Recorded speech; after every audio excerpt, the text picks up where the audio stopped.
దేనికైనా టైం రావాలి కదబ్బా! ఇప్పుడైతే అదే టైం వచ్చింది. నేనైతే ముచ్చటైతే చెప్తా.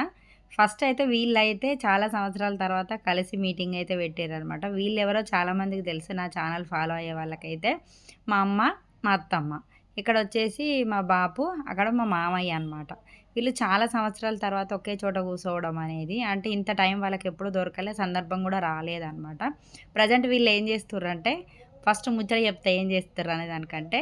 ఎందుకంటే అంటే నేనుండే ప్లేస్‌లో వచ్చేసి బోనాలు చేస్తుర్రు. సండే రోజు బోనాలయితే జరిగినాయనమాట. ఆ బోనాల ముందే వీళ్ళైతే వచ్చిర్రనమాట. అయితే నేనైతే అల్లం తీసుకొని ఉంటిని. పొట్టు తీద్దామని కూసుంటే, "మేము గూడా ఉట్టిగుండా ఏం చేస్తాం, మాకు గూడా కొన్ని పెట్టు" అనేసైతే అన్నారు. మొత్తానికి అత్తమ్మ, అమ్మ, మామయ్య, మా బాపు వీళ్ళు నలుగురే. నేను మాత్రం ఎల్లిగడ్డ అసలు ముట్టలేదు. వాళ్ళే అందరూ కలిసి పొట్టయితే తీసిర్రబ్బా! చాలా హ్యాపీగుంది వీళ్ళందరూ ఒకే చోట కలవడము. ఆడపడుచు వాళ్ళు గూడా వచ్చిర్రు. వాళ్ళొచ్చిన తర్వాత నాకు వీడియో తీసేంత టైం గూడా సరిపోలేదనమాట. బోనాల వీడియోలో ఉంటారు చూడండి.